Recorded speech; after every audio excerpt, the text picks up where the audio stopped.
فتح مکہ، عام معافی کا اعلان۔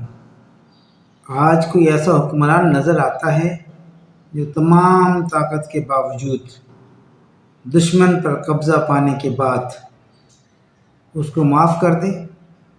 تاریخ میں ایسا نہیں ملتا۔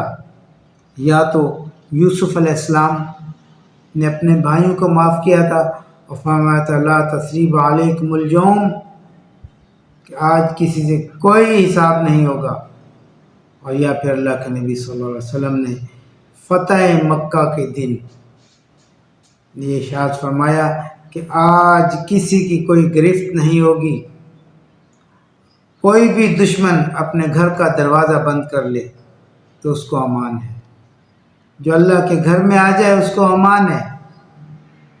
یعنی اس طرح عام معافی کا اعلان۔ اللہ کے نبی صلی اللہ علیہ وسلم کا یہ ایسا عمل تھا کہ پوری کائنات میں موجود تمام انسانوں کے دلوں پر اپنا سکہ بٹھا دیا اور تمام مسلمانوں کے دلوں میں اپنی محبت راسخ کر دی۔